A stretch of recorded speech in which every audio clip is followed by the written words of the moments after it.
BJP തെരഞ്ഞെടുപ്പിനായുള്ള ഒരുക്കങ്ങൾ ആരംഭിച്ചു കഴിഞ്ഞു. ഞങ്ങൾ അതിനുള്ള തയ്യാറെടുപ്പുകൾ മിഷൻ 26 ആരംഭിച്ചു കഴിഞ്ഞു. ഈ പ്രദേശത്തെ LDFനെ പരാജയപ്പെടുത്താൻ BJP ആണ് സാധ്യത എന്ന് കണ്ടെടുത്തെല്ലാം ഞങ്ങളെയാണ് അവർ പിന്തുണച്ചത്. BJP ആയിരിക്കും 2026 ഏറ്റവും മികച്ച മുന്നേറ്റം ഉണ്ടാക്കുന്ന മുന്നണി. താങ്കൾ പ്രതീക്ഷിക്കുന്ന ഒരു മണ്ഡലം ഉണ്ടാവുമല്ലോ താങ്കളുടേതായി, അങ്ങനെ ഒന്നുണ്ടോ? ഇല്ല, ഞാൻ ഇത്തവണ സത്യം പറഞ്ഞാൽ ഇത്തവണത്തെ തെരഞ്ഞെടുപ്പിൽ മത്സരിക്കാതെ പ്രവർത്തനം നടത്തണമെന്ന് ആഗ്രഹിക്കുന്ന ഒരാളാണ്. CPM-ഉം BJP-യും തമ്മിൽ കൈകൊടുക്കുന്നു ധാരണ എന്നാണ് കേൾക്കുന്നത്.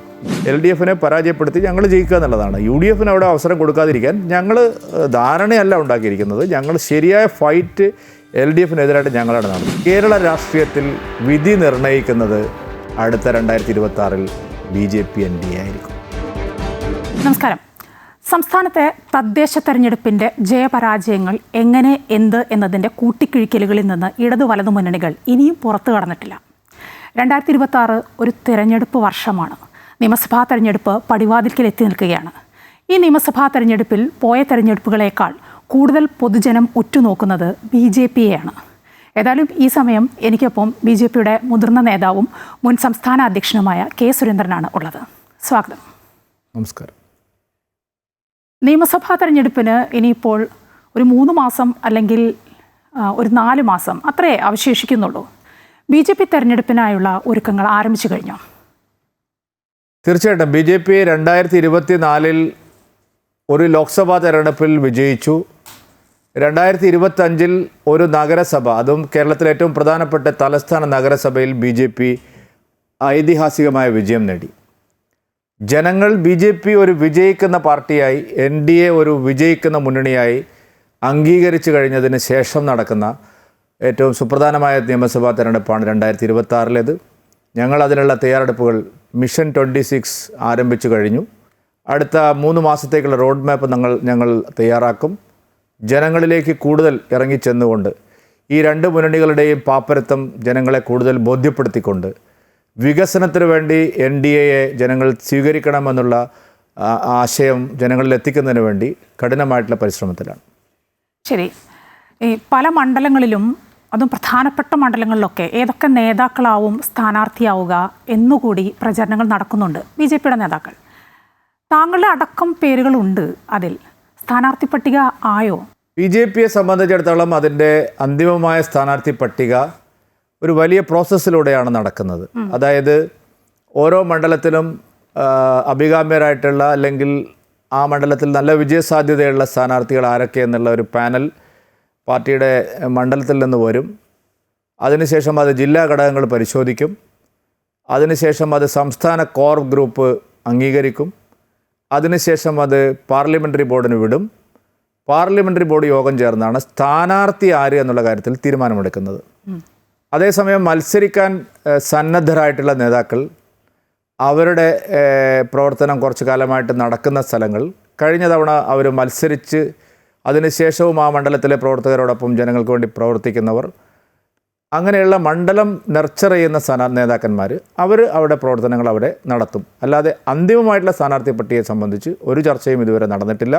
അതെല്ലാം ആരംഭിക്കാൻ പോകുന്നതേ ഉള്ളൂ. ശരി, ചർച്ചകൾ നടക്കുന്നതേ ഉള്ളൂ. എന്നിരുന്നാലും ഒരു മുതിർന്ന നേതാവ് എന്ന നിലയ്ക്ക് താങ്കൾ പ്രതീക്ഷിക്കുന്ന ഒരു മണ്ഡലം ഉണ്ടാവുമല്ലോ താങ്കളുടേതായി, അങ്ങനെ ഒന്നുണ്ടോ? ഇല്ല, ഞാൻ ഇത്തവണ സത്യം പറഞ്ഞാൽ ഇത്തവണത്തെ തെരഞ്ഞെടുപ്പിൽ മത്സരിക്കാതെ പ്രവർത്തനം നടത്തണമെന്ന് ആഗ്രഹിക്കുന്ന ഒരാളാണ്. എൻ്റെ വ്യക്തിപരമായിട്ടുള്ള ആഗ്രഹം. കഴിഞ്ഞ ലോക്സഭാ തെരഞ്ഞെടുപ്പിൽ ഞാൻ അങ്ങനെ തന്നെ ആയിരുന്നു. കഴിഞ്ഞ ലോക്സഭാ തെരഞ്ഞെടുപ്പിൽ ഞാൻ നേരത്തെ മത്സരിച്ച് 3 ലക്ഷം വോട്ട് കിട്ടിയ പത്തനംതിട്ട പാർലമെൻറ്റ് മണ്ഡലത്തിൽ നിന്ന് മത്സരിക്കേണ്ടതില്ല, സംസ്ഥാന അധ്യക്ഷൻ എന്നുള്ള നിലയിൽ തെരഞ്ഞെടുപ്പ് ഏകോപനം നടത്താമെന്ന് നിശ്ചയിച്ച് പാർട്ടിയും അത് സമ്മതിച്ച്, അങ്ങനെ അവസാന ഘട്ടത്തിലാണ് എന്നോട് വയനാട് പാർലമെൻറ്റിൽ രാഹുൽ ഗാന്ധിക്കെതിരെ മത്സരിക്കാൻ പറയുന്നത്. ഈ ഘട്ടത്തിലും ഞാൻ ആഗ്രഹിക്കുന്നത്, എൻ്റെ വ്യക്തിപരമായിട്ടുള്ള ആഗ്രഹം അല്ലെങ്കിൽ ഞാൻ ഇഷ്ടപ്പെടുന്ന ഏറ്റവും വലിയ തീരുമാനം, ഇത്തവണത്തെ നിയമസഭാ തെരഞ്ഞെടുപ്പിൽ മത്സരിക്കാതെ പാർട്ടി നൽകുന്ന ചുമതല ഭംഗിയായി നിർവഹിക്കുക എന്നുള്ളതാണ് എൻ്റെ മനസ്സ് പറയുന്നത്. പക്ഷേ പാർട്ടി തീരുമാനം നാളെ എന്തെങ്കിലും കർശനമായിട്ടുള്ള തീരുമാനം വരികയാണെങ്കിൽ ഞാൻ പാർട്ടി തീരുമാനം ലംഘിക്കുന്ന ഒരു പ്രവർത്തകനല്ല, ഒരു സാധാരണ പ്രവർത്തകനാണ്. തദ്ദേശ തെരഞ്ഞെടുപ്പ് അതിൽ ഇടതുപക്ഷത്തിനുണ്ടായ വലിയ പരാജയം, ഈ പരാജയത്തിലേക്ക് ഇടതുമുന്നണിയെ എത്തിച്ച പ്രധാന ഘടകം താങ്കളൊരു വീക്ഷണം എങ്ങനെയാണ്? ശക്തമായ ഭരണവിരുദ്ധ വികാരം, ശബരിമലക്കൊള്ള എന്നൊക്കെ പറയും. അതിൽ മാത്രം ഒതുക്കാനാവുമോ ഈ പരാജയത്തിന് പിന്നിലുള്ള ഘടകങ്ങൾ? അല്ല, ഭരണവിരുദ്ധ വികാരം ഉണ്ടായിരുന്നു എന്നുള്ളത് ശരിയാണ്. കാരണം അതിൽ പ്രധാനമായിട്ടുള്ള ഒരു കാര്യം, ജനങ്ങളെ സംബന്ധിച്ച് അവരുടെ ദൈനംദിന പ്രശ്നങ്ങളിൽ ഇടപെടാനോ പരിഹരിക്കാനോ വിലക്കയറ്റം തടഞ്ഞു നിർത്താനോ അല്ലെങ്കിൽ ജനപക്ഷത്തു നിന്ന് കേൾക്കാനോ ഒന്നുമില്ലാത്തൊരു ഗവൺമെൻറ് ആയിരുന്നു. അതിനിടയിലാണ് ശബരിമലയിലെ സ്വർണ്ണക്കൊള്ളയുടെ പുതിയ വിശദാംശങ്ങളെല്ലാം പുറത്തു വന്നത്. അതിഭീകരമായ ഒരു ആസൂത്രണം LDF ഗവൺമെൻറ്, മന്ത്രിമാർ, അതുപോലെ ദേവസ്വം ബോർഡ് പ്രസിഡന്റുമാർ, പ്രധാനപ്പെട്ട നേതാക്കളെല്ലാം ചേർന്ന് അവിടെ നടത്തിയെന്ന് ജനങ്ങൾക്ക് നല്ല ബോധ്യമുണ്ടായി. മറ്റൊന്ന്, ഇടതുമുന്നണിക്കകത്ത് വലിയ തോതിലുള്ള ദൗർബല്യങ്ങൾ അവരുടെ ഇടയിലുണ്ടായി. മറ്റൊന്ന്, പിണറായി വിജയൻ്റെ ഏകാധിപത്യത്തിനെതിരെ പാർട്ടിക്കകത്ത് തന്നെ വലിയ അമർഷം ഉണ്ടായി. അങ്ങനെ പല ഘടകങ്ങളും ചേർന്നിട്ടാണ് ഇത്രയും വലിയൊരു തിരിച്ചടി LDFനുണ്ടാവുന്നത്. UDFനെ സംബന്ധിച്ചിടത്തോളം ആൻറ്റി ഇൻകംബൻസിയുടെ ആനുകൂല്യം അവർക്ക് നല്ലവണ്ണം കിട്ടി എന്നുള്ളതാണ്. അല്ലാതെ UDF ഒരു മെച്ചപ്പെട്ട സംവിധാനമായി എന്നുള്ളത് കൊണ്ടല്ല. അവർ ഈ സർക്കാരിനെതിരായിട്ടുള്ള വികാരത്തിൻ്റെ പരമാവധി പ്രയോജനം അവർക്ക് കിട്ടി. BJP ശക്തമായിട്ടുള്ളിടത്തെല്ലാം ജനങ്ങൾ ഞങ്ങളെയാണ് പിന്തുണച്ചത്. അതായത് ഈ ഗവൺമെൻറ്റിനെ പരാജയപ്പെടുത്താൻ അല്ലെങ്കിൽ ഈ പ്രദേശത്തെ LDFനെ പരാജയപ്പെടുത്താൻ BJP ആണ് സാധ്യത എന്ന് കണ്ടെടുത്തെല്ലാം ഞങ്ങളെയാണ് അവർ പിന്തുണച്ചത്. അങ്ങനെ സാധ്യതയില്ല എന്ന് കണ്ടെടുത്തും ഒക്കെയാണ് UDFനെ പിന്തുണച്ചത്. ഇപ്പോൾ എക്സാമ്പിൾ തിരുവനന്തപുരത്ത് LDFനെ ഫൈറ്റ് ചെയ്യാൻ UDF ഇല്ലെന്ന് വോട്ടർമാർക്ക് ബോധ്യമായി, ഞങ്ങളെ പിന്തുണച്ചു. പാലക്കാട് പിന്നെ LDFന് സാധ്യതയില്ലെന്ന് മനസ്സിലായി. അപ്പോൾ എവിടെയാണോ BJPക്ക് നല്ല സാധ്യതയുള്ളത് അവിടെയൊന്നും ജനങ്ങൾ ഞങ്ങളെ കൈയൊഴിഞ്ഞിട്ടില്ല. അതുതന്നെയാണ് ഞങ്ങളുടെ ഈ തെരഞ്ഞെടുപ്പ് വിജയത്തിൻ്റെ ആത്മവിശ്വാസത്തിനും പ്രധാനപ്പെട്ട കാരണം. CPMൻ്റെ ഒരു പൊതു സ്വഭാവമുണ്ടല്ലോ, അത് മുൻ തെരഞ്ഞെടുപ്പുകളിലൊക്കെ നമ്മൾ കണ്ടിട്ടുള്ളതാണ്. ഏത് കാര്യം എടുത്താലുമുണ്ട്, തോൽവി സമ്മതിച്ചു തരാൻ വലിയ ബുദ്ധിമുട്ടാണ്. അത് അവർക്ക് തന്നെ അറിയാം എന്തുകൊണ്ട് തോറ്റു, എന്താണ് കാരണം എന്നൊക്കെ അറിയാം. പക്ഷേ അവരുടെ ഇടയിലൊക്കെ വിലയിരുത്തലുകളൊക്കെ നടക്കും. പക്ഷെ പുറത്ത് പറയുമ്പോൾ അത് സമ്മതിച്ചു തരികയില്ല.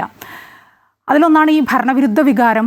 ശക്തമായ ഭരണവിരുദ്ധ വികാരം ഉണ്ടായി നമുക്കൊക്കെ അറിയാം. പക്ഷേ ഇപ്പോഴും പാർട്ടി അത് സമ്മതിച്ചിട്ടില്ല. അങ്ങനെ ഒന്നില്ല. LDFലെ മറ്റ് ഘടകകക്ഷികളൊക്കെ അത് സമ്മതിച്ചു, CPI ഒക്കെ പറഞ്ഞതൊക്കെ നമുക്കറിയാം. പക്ഷേ MV ഗോവിന്ദനും പിണറായി വിജയനും മറ്റ് നേതാക്കളും ഒന്നും ഇപ്പോഴും അത് സമ്മതിച്ച് തന്നിട്ടേയില്ല. അല്ല, അതിന് കാരണം മുഖ്യമന്ത്രി പിണറായി വിജയനെ ഭയമാണ് CPMൽ എല്ലാവർക്കും. അതായത് മുഖ്യമന്ത്രി രാജാവും മറ്റുള്ളവരെല്ലാം മന്ത്രിമാരും എന്നുള്ള ഒരു നിലയാണ് അവിടെ ഉള്ളത്.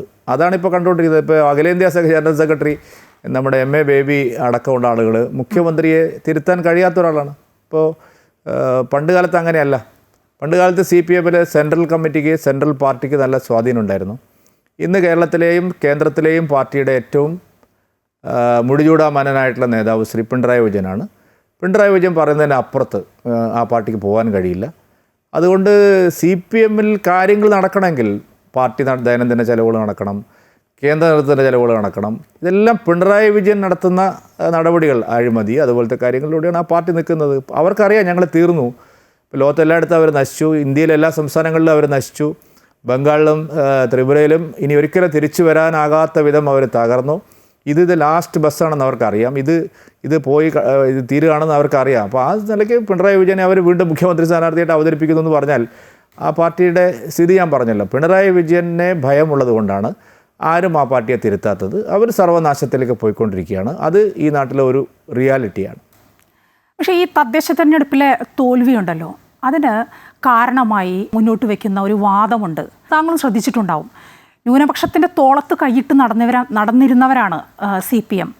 പെട്ടെന്ന് അവരെ വിട്ട് BJPക്ക് പരോക്ഷമായി കൈകൊടുത്തു CPM എന്നാണ് ആ വാദം. അതെങ്ങനെയാണ് BJP നോക്കിക്കാണുന്നത്? അങ്ങനെ ഒരു ഡീലുണ്ടോ CPMുമായി? ഒരു തരത്തിലും അതിൻ്റെ ആവശ്യം BJPക്ക് ഇല്ലല്ലോ. കാരണം CPIMുമായിട്ട് ഞങ്ങൾ എന്തിന് ഡീലുണ്ടാക്കണം? ഒരു കാര്യം, ഒരു വസ്തുതയും അറിയാതെയാണ് ഈ പ്രചാരണങ്ങളെല്ലാം നടക്കുന്നത്. ഇവിടുത്തെ ഏറ്റവും വലിയ ഹിന്ദു പാർട്ടി CPIM ആണ്. രണ്ടാമത്തെ ഹിന്ദു പാർട്ടി BJP ആണ്. ഹിന്ദു പാർട്ടി എന്ന് പറയുമ്പോൾ ഞാൻ അതിൻ്റെ ഒരു കമ്മ്യൂണൽ ആംഗിളിലല്ല, ആ പാർട്ടിയുടെ വോട്ടർമാരുടെ എണ്ണം നോക്കിയാൽ. അപ്പോൾ ആ CPMുമായിട്ട് ഞങ്ങൾ എന്തിനാണ് കൈകോർക്കുന്നത്? ആ CPMനെ ഇല്ലാതാക്കുക എന്നുള്ളതാണ്. ആ CPMലെ പിന്നെ ആ പാർട്ടിയെ അതിൻ്റെ അന്തഛിദ്രങ്ങളും ദൗർബല്യങ്ങളും പരമാവധി മുതലെടുത്ത് അവിടെ കടന്നു കയറുക എന്നുള്ളതാണല്ലോ ഞങ്ങൾ വർഷങ്ങളായിട്ട് ശ്രമിച്ചുകൊണ്ടിരിക്കുന്നത്. കഴിഞ്ഞ ലോക്സഭാ തെരഞ്ഞെടുപ്പിൽ ഞങ്ങൾക്ക് കിട്ടിയ വിജയത്തിൻ്റെ ഒരു പ്രധാന കാരണം എന്ന് പറയുന്നത് അതല്ലേ? ഞങ്ങളുടെ വിജയം ശക്തമായിട്ട് ഉണ്ടായത് അവരുടെ അടിത്തറ ഇളകിയല്ലേ. ഈ തെരഞ്ഞെടുപ്പിൽ ഞങ്ങൾ ജയിച്ചെടുത്തെല്ലാം അവരുടെ അടിത്തറ ഇളകിയില്ലേ. അതുകൊണ്ട് CPM തകർത്ത് കേരളത്തിലെ ഒന്നാം കക്ഷിയായിട്ട് വരണമെങ്കിൽ ഞങ്ങൾ പിന്നെ മുസ്ലിം ലീഗിനെ പിന്തുണച്ചുകൊണ്ട് അല്ല മുസ്ലിം ലീഗിൻ്റെ പിന്നെ ആളുകൾ ആ നിലയിലല്ലല്ലോ. ഞങ്ങൾക്ക് ഫൈറ്റ് ചെയ്ത് ഞങ്ങൾ ജയിക്കേണ്ടത് LDF പരാജയപ്പെടുത്തി ഞങ്ങൾ ജയിക്കുക എന്നുള്ളതാണ്. UDF അവിടെ അവസരം കൊടുക്കാതിരിക്കാൻ ഞങ്ങൾ ധാരണയല്ല ഉണ്ടാക്കിയിരിക്കുന്നത്. ഞങ്ങൾ ശരിയായ ഫൈറ്റ് LDF ഞങ്ങളാണ് നടത്തി. ഇപ്പോൾ പല പഞ്ചായത്തുകളിലും LDF UDF ധാരണയാണ്. പല മണ്ഡലങ്ങളിലും നമ്മൾ നോക്കിയാൽ തിരഞ്ഞെടുപ്പ് വരുമ്പോൾ കേരളത്തിലെ പല മണ്ഡലങ്ങളിലും LDF UDF ധാരണ. ഇപ്പോൾ ഞാൻ ഇവിടെ ഇരിക്കുന്നു, ഞാൻ മഞ്ചേശ്വരത്ത് 2 തവണ തോറ്റത്, ഒന്ന് 600 വോട്ടിനും ഒന്ന് 89 വോട്ടിനുമാണ്. അവരുടെ ധാരണയുടെ അടിസ്ഥാനത്തിലാണ് ഞാൻ തോറ്റത്. പാലക്കാട് ശ്രീധരൻ സാർ തോറ്റത് LDF UDF ധാരണയുടെ ഫലമായിട്ടാണ്. നേമത്ത് കുമ്മനത്തിനെതിരായിട്ട് ഈ LDF UDF ധാരണയുണ്ടായിരുന്നു. മുരളീധരൻ മത്സരിച്ചിട്ട് പോലും കഴിഞ്ഞ തെരഞ്ഞെടുപ്പിലും കുമ്മനത്തിനെതിരായിട്ട് പിന്നെ UDF കോൺഗ്രസിന് വോട്ട് ചെയ്ത് LDF ചെയ്തത്. അങ്ങനെ എത്രയോ മണ്ഡലങ്ങൾ ഞാൻ ചൂണ്ടിക്കാണിച്ചു തരാം. അതുകൊണ്ട് ഈ രമേശ് ചെന്നിത്തലയുടെ മണ്ഡലത്തിൽ പഞ്ചായത്തിൽ എല്ലാം UDF LDF ധാരണയാണ്. ഇത് കേരളമാകെ വ്യാപിപ്പിക്കാൻ അവർ ശ്രമിക്കുമ്പോഴാണ് ഞങ്ങളും LDF ധാരണയുണ്ട് എന്നവർ പറഞ്ഞ് പ്രചരിപ്പിക്കുന്നത്. വെറും രാഷ്ട്രീയമാണത്. ഇത് ഈ തദ്ദേശ തെരഞ്ഞെടുപ്പിൽ മാത്രമല്ല, ഇനിയിപ്പോൾ മാസങ്ങൾക്കകം നടക്കാൻ പോകുന്ന നിയമസഭാ തെരഞ്ഞെടുപ്പിലും അങ്ങനെ ഒരു ഡീലുണ്ട്. ചില മണ്ഡലങ്ങളൊക്കെ എടുത്തു പറയുന്നതും അങ്ങനെയൊക്കെ പ്രചാരണമാവാം. പക്ഷേ അങ്ങനെ ഉണ്ട്. CPM BJPയും തമ്മിൽ കൈകൊടുക്കുന്നു ധാരണ എന്നാണ് കേൾക്കുന്നത്. അല്ല, ഇതെല്ലാം വ്യാജ പ്രചരണങ്ങളാണ്. കൂടുതൽ മതന്യൂനപക്ഷങ്ങളെ ആകർഷിക്കുന്നതിന് വേണ്ടിയിട്ടാണ്. അതൊന്നും ശരിയായ കാര്യങ്ങളല്ല. ഞങ്ങളെ സംബന്ധിച്ച് ഞങ്ങൾ ശരിയായ നിലപാട് സ്വീകരിച്ചുകൊണ്ട് LDF UDF എതിരായി ശക്തമായ നിലപാട് സ്വീകരിച്ചുകൊണ്ട് മുമ്പോട്ട് പോവുകയാണ്. ഞങ്ങൾ LDF UDF ഒരു നീക്കുപോക്കിനും ഒരു കാലത്തും ഇല്ല. നിയമസഭാ തെരഞ്ഞെടുപ്പിലേക്ക് വന്നാൽ BJPയുടെ ഒരു പ്രതീക്ഷ മുൻ തെരഞ്ഞെടുപ്പുകളിലേക്കാളൊക്കെ ഉപരി ഈ 2026 ഒരു പ്രതീക്ഷ അത് എങ്ങനെയാണ്? BJP ആയിരിക്കും 2026 ഏറ്റവും മികച്ച മുന്നേറ്റം ഉണ്ടാക്കുന്ന മുന്നണി. LDF UDF ഉള്ളതിനേക്കാൾ കൂടുതൽ, ലഭിക്കുന്നതിനേക്കാൾ കൂടുതൽ മുന്നേറ്റം. അതായത് LDF പറയുന്നത് ഞങ്ങൾ 3ാം തവണയും ഭരണം നിലനിർത്തുന്നതാണ്. UDF പറയുന്നത് ഞങ്ങൾ 100 സീറ്റ് വേണ്ട അധികാരത്തിൽ വരുമെന്നാണ്. ആ രണ്ടും പേരുടെയും പ്രതീക്ഷകളെ തകിടം മറിക്കുന്ന ഒരു റിസൾട്ട് ഉണ്ടാവും. താങ്കൾ നേരത്തെ ഒരു 35 സീറ്റിൻ്റെ കാര്യം പറഞ്ഞത് ഓർമ്മയുണ്ടല്ലോ. അതുപോലെ ഈ നിയമസഭാ തെരഞ്ഞെടുപ്പ് വരാൻ പോകുന്നു. എന്താണ് താങ്കൾക്ക് പറയാനുള്ളത്, ഒരു മുൻകൂട്ടി പറയാനുള്ളത് എങ്ങനെയാണത്? അല്ല, ഞാൻ ആ 35 സീറ്റിനെ പറ്റിയിട്ട് വെറുതെ എന്താ പറയുക മനപ്പായസം ഉണ്ടാക്കി പറഞ്ഞതല്ല. 30 സീറ്റിനെ പറ്റി ഞാൻ പറഞ്ഞ കൃത്യമായ ബോധ്യത്തോടു കൂടിയാണ്. അതറിയണമെങ്കിൽ ഈ തദ്ദേശ തെരഞ്ഞെടുപ്പിൽ നിങ്ങൾ വോട്ട് കണക്കൊന്ന് നോക്കിയാൽ മതി. ഈ തദ്ദേശ തെരഞ്ഞെടുപ്പിൽ ഞാൻ പറഞ്ഞ 35 സീറ്റിലും വളരെ അടുത്ത് LDF UDF NDAയും വളരെ അടുത്ത് ഈക്വൽ ട്രയാങ്കുലർ ആയിട്ടുള്ള 35 മണ്ഡലങ്ങളുണ്ട്.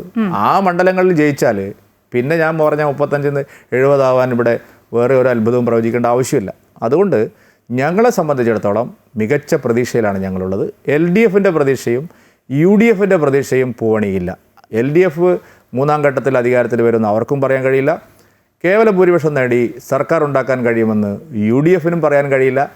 കേരള രാഷ്ട്രീയത്തിൽ വിധി നിർണ്ണയിക്കുന്നത് അടുത്ത 2026 BJP NDA ആയിരിക്കും. ഈ തദ്ദേശ തെരഞ്ഞെടുപ്പിലെ ജയപരാജയങ്ങളൊക്കെ എടുത്താൽ അതിൽ ചരിത്രത്തിലേക്ക് പോയ ചില വസ്തുതകളുണ്ട്. അതിലൊന്നാണ് തിരുവനന്തപുരം കോർപ്പറേഷൻ. ചരിത്രം കുറിച്ചതാണ് BJP ഒരു കോർപ്പറേഷൻ്റെ തലപ്പത്ത് വരിക, കോർപ്പറേഷൻ കയ്യിലാക്കുക എന്ന് പറഞ്ഞാൽ.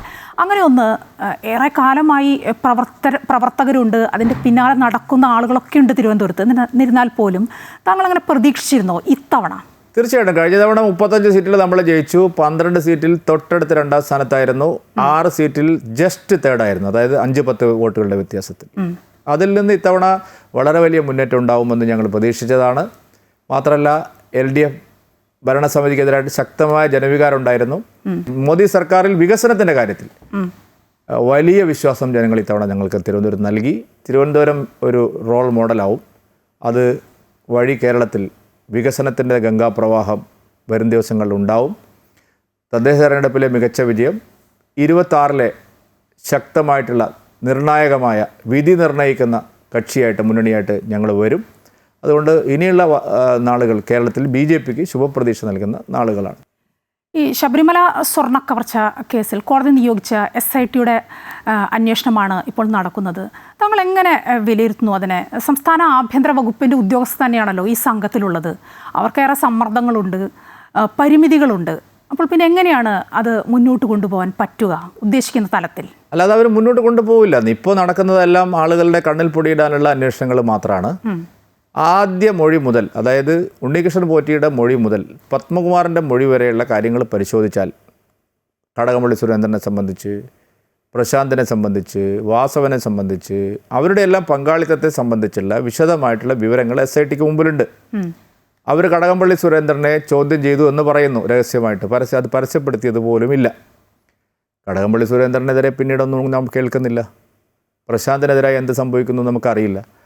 ഇതിനപ്പുറത്തേക്ക് വലിയ മാനങ്ങളുള്ള കേസാണിത്. അത് പൂർണ്ണമായിട്ട് പുറത്തു വന്നാൽ അവർ ഇപ്പോൾ പെട്ടിരിക്കുന്നതിനേക്കാൾ കൂടുതൽ പ്രതിസന്ധിയിലാവും. പത്മകുമാറും വാസുവും അറസ്റ്റിലായതോടെ തന്നെ അവരുടെ ഇമേജ്, കേരളത്തിൽ അവരുടെ പ്രതിച്ഛായക്ക് വലിയ കളങ്കമാണ് ഉണ്ടായിരിക്കുന്നത്. അപ്പോൾ അതിന് ഈ പ്രശാന്തും കടകംപള്ളിയും ഒക്കെ വാസവനിലേക്കൊക്കെ ഇത് എത്തുമ്പോൾ ആ പാർട്ടിക്ക് തന്നെ വലിയ നാശം സംഭവിക്കുമെന്ന് അവർക്കറിയാം. അതുകൊണ്ട് ഇത് അധികാരത്തിൻ്റെ കേന്ദ്രത്തിലേക്ക് ഇത് പോകുമെന്ന് അവർക്കറിയാം. അതുകൊണ്ട് ഈ അന്വേഷണം ഫലപ്രദമായി മുമ്പോട്ട് പോകും എന്നുള്ള വിശ്വാസം ഞങ്ങൾക്കില്ല. അതുകൊണ്ടാണ് ഞങ്ങൾ കേന്ദ്ര ഏജൻസി വരണം എന്ന് ആദ്യം മുതലേ ഈ കേസിൽ പറഞ്ഞുകൊണ്ടിരിക്കുന്നത്. അതിനൊരു സാധ്യത കാണുന്നുണ്ടോ? തീർച്ചയായിട്ടും. ഇപ്പോൾ പുതിയൊരു മാനം കൂടി ഈ കേസിൽ വന്നിരിക്കുകയാണ്. ഇത് ആൻറ്റിക് വിഗ്രഹങ്ങൾ, പൗരാണിക, എന്താ പറയുക, നമ്മുടെ പുരാവസ്തു ആയിട്ടുള്ള വലിയ മൂല്യമുള്ള, വലിയ 10 മടങ്ങ് 100 മടങ്ങ് വില കിട്ടാവുന്ന അമൂല്യ വസ്തുക്കളായിട്ട് ഇതിന് കൈമാറ്റം ചെയ്യപ്പെട്ടോ എന്നുള്ള സംശയമുണ്ട്.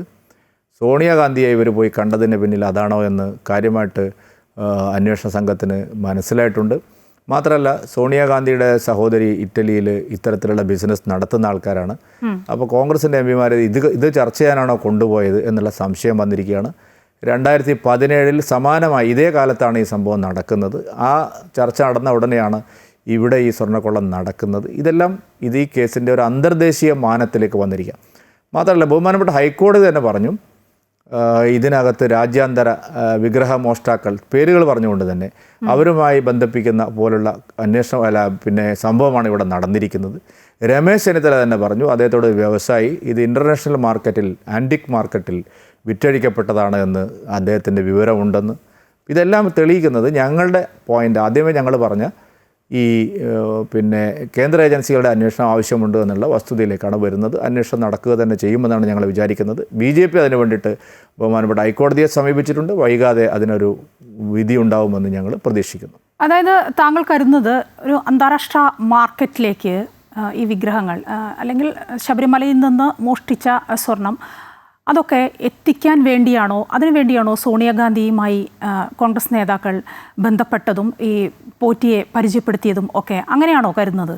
അല്ല, സോണിയാഗാന്ധിയുടെ കുടുംബം നേരിടുന്ന 2 പ്രധാനപ്പെട്ട കേസുകളിൽ CBI ഈ കാര്യങ്ങൾ നേരത്തെ അന്വേഷിച്ചിട്ടുള്ളതാണ്. അതായത് വാഡ്ര കേസിലും അതുപോലെ നാഷണൽ ഹെറാൾഡ് കേസിലും സോണിയാഗാന്ധിയുടെയും പ്രിയങ്ക ഗാന്ധിയുടെയും രാഹുൽ ഗാന്ധിയുടെയും വാഡ്രയുടെയും എല്ലാം സ്വത്തുവാഹകളെ സംബന്ധിച്ചുള്ള വിശദമായിട്ടുള്ള കണക്കെടുപ്പ് നടത്തിയപ്പോൾ അവരുടെ പ്രധാനപ്പെട്ട ബിസിനസ്സുകളിൽ ഒന്നായി CBIക്ക് ബോധ്യപ്പെട്ടത് ഈ ഒരു ബിസിനസ് കൂടി അതിനകത്തുണ്ട്. വെറുതെ ഞങ്ങൾ പറയുന്നതല്ല, അവർക്ക് ഇത്തരം ബിസിനസ്സുകളുണ്ട്. നേരത്തെ പല സംഭവങ്ങളും ഇതിനോട് ബന്ധപ്പെട്ട് ചർച്ച ചെയ്യപ്പെട്ടിരുന്നു. നമ്മുടെ സുബ്രഹ്മണ്യ സ്വാമി തന്നെ പല ഘട്ടങ്ങളിലും ഇത് പരസ്യമായി പറഞ്ഞിരുന്നു.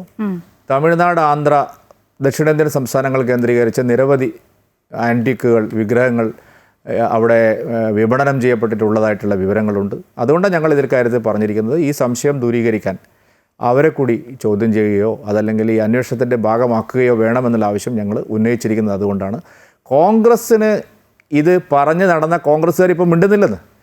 ഈ രമേശ് ചെന്നിത്തലയാണ് പറഞ്ഞിരിക്കുന്നത്, എന്ത് ഇങ്ങനെ ഒരു വ്യവസായി പറഞ്ഞു SITയെ കൊണ്ടുപോയി. ഇപ്പോൾ രമേശ് ചെന്നിത്തല അതിനെപ്പറ്റി മിണ്ടുന്നില്ല.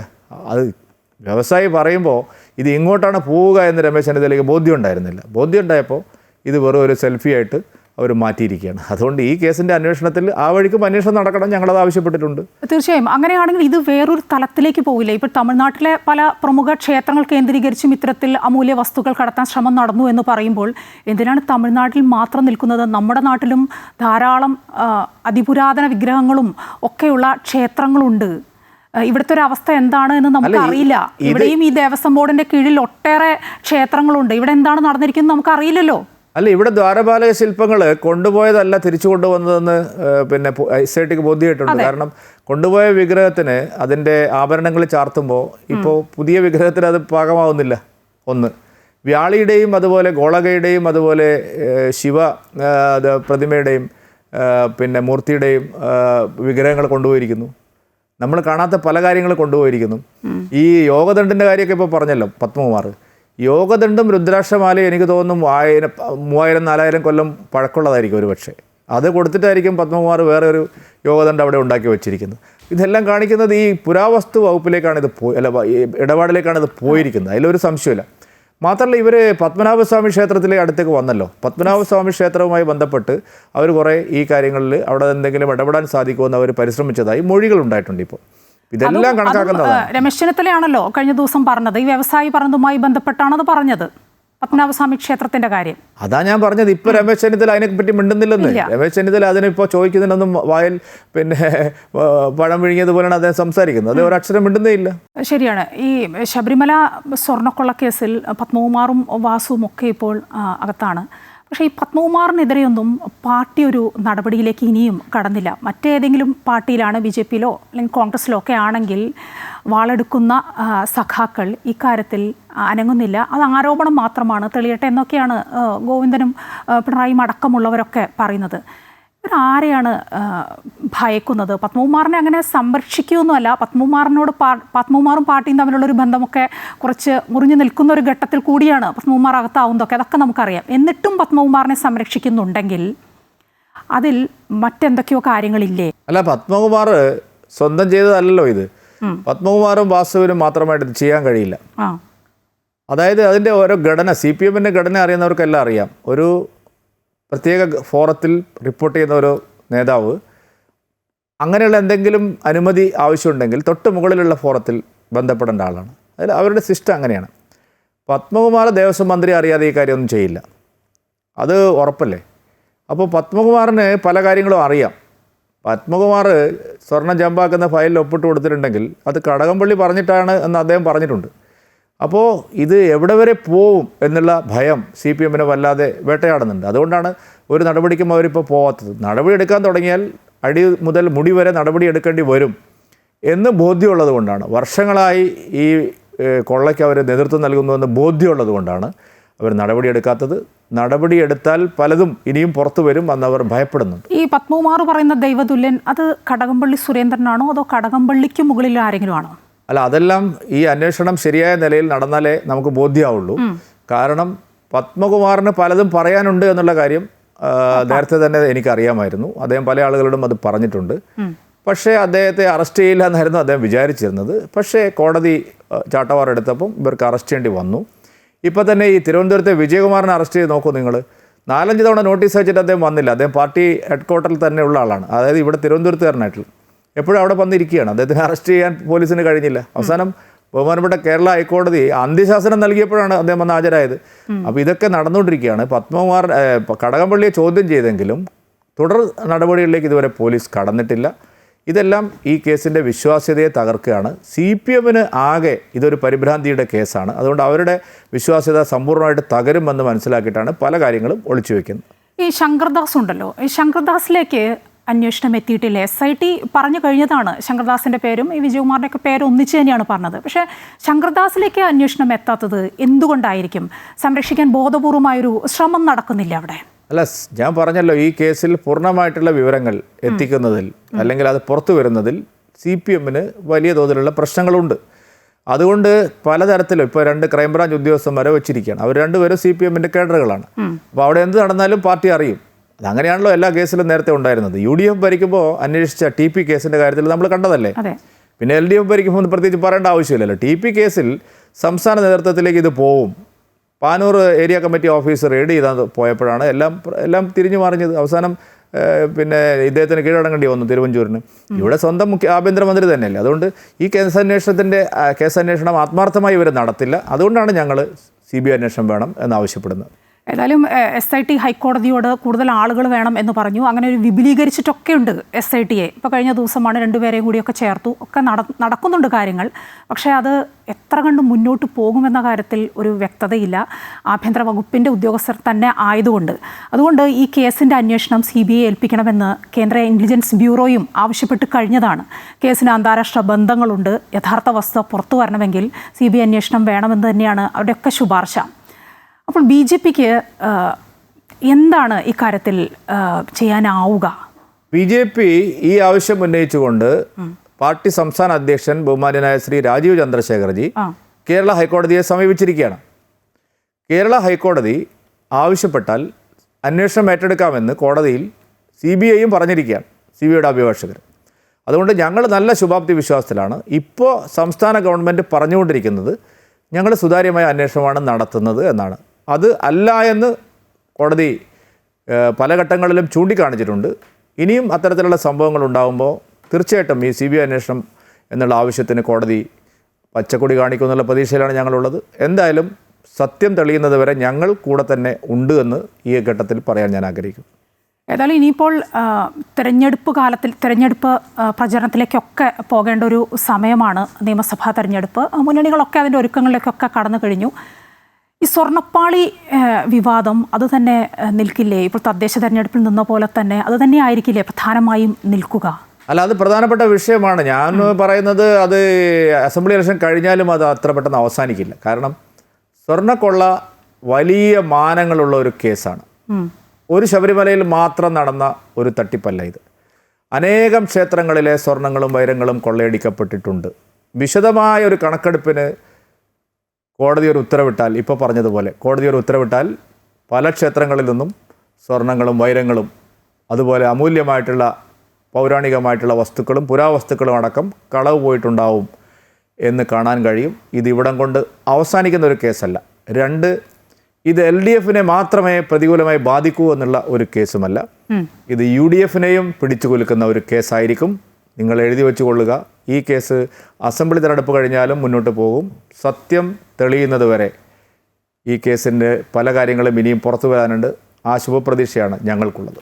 വളരെയധികം നന്ദി ഇത്ര നേരം ഞങ്ങളോട് സംസാരിച്ചത്. ഏതായാലും ശബരിമല അത്ര പെട്ടെന്ന് അങ്ങ് പോവില്ല. അത് ലൈവായി തന്നെ നിൽക്കാനാണ് സാധ്യത. തെരഞ്ഞെടുപ്പിലേക്ക് കടക്കുകയാണ്. 2026 നിയമസഭാ തെരഞ്ഞെടുപ്പിലേക്ക് നീങ്ങുന്ന ഈ ഒരു ഘട്ടത്തിൽ ആ വിഷയം ഏതായാലും മഞ്ഞുരുകൾ എളുപ്പമാവില്ല എന്ന കാര്യം ഉറപ്പാണ്. വളരെയധികം നന്ദി.